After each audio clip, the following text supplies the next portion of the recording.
Assalamualaikum warahmatullahi wabarakatuh. Perkenalkan, nama saya Najib Dika Pratama. Saya dari kelas 11 IPA 1. Di sini saya akan menjelaskan tentang persetimbangan. Langsung saja kita ke videonya. Let's go.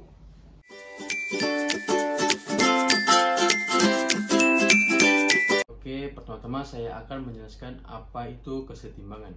Kesetimbangan ialah reaksi kimia dapat berlangsung dengan dua arah atau bolak-balik. Pada reaksi dua arah, saat zat-zat hasil reaksi bereaksi kembali membentuk zat-zat semula bereaksi. Reaksi bolak-balik berlangsung sampai saat laju reaksi ke kanan sama dengan laju reaksi ke kiri.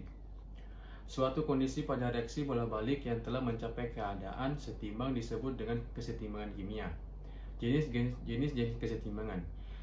Kesetimbangan kimia terdiri atas dua macam, yaitu kesetimbangan statis dan kesetimbangan dinamis. Kesetimbangan statis terjadi jika reaksi kimia yang dihasilkan merupakan reaksi kimia satu arah atau reaksi kimia yang tidak dapat kembali lagi seperti semula. Sedangkan kesetimbangan dinamis terjadi jika reaksi kimia yang dihasilkan merupakan reaksi kimia dua arah atau reaksi kimia yang bisa kembali lagi seperti semula. Ketika kamu membakar selembar kertas, abu yang dihasilkan tidak dapat berubah menjadi keras lagi. Hal ini menjadi contoh termasuk kesetimbangan statis. Akan tetapi, walau sama-sama menghasilkan reaksi, air yang direbus hingga menghasilkan uap akan memberi reaksi yang berbeda dengan kertas yang dibakar menjadi abu. Sebab jika uap terkena tutup panci atau benda lainnya, maka akan berubah menjadi air. Nah, hal ini disebut dengan kesetimbangan dinamis karena ada perubahan dua arah. Faktor yang mempengaruhi kesetimbangan. Yang pertama adalah konsentrasi.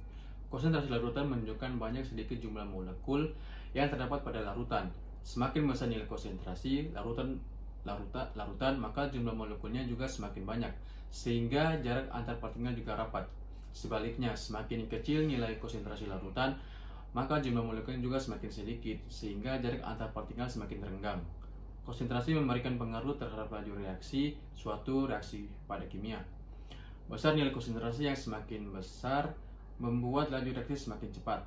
Perubahan konsentrasi juga berpengaruh pada arah pergeseran kesetimbangan. Yang kedua adalah suhu. Pengaruh perubahan suhu sebagai faktor yang mempengaruhi kesetimbangan berkaitan dengan reaksi eksoterm dan endoterm. Posisi kesetimbangan akan bergerak ke arah yang berlawanan jika ada faktor luar yang mempengaruhi sistem.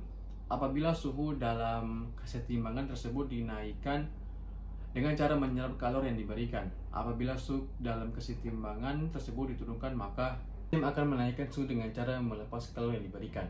Yang ketiga, volume atau tekanan. Perubahan tekanan yang hanya berlaku pada sistem kesetimbangan yang melibatkan gas. Perubahan tekanan tidak berlaku pada zat padat dan cair.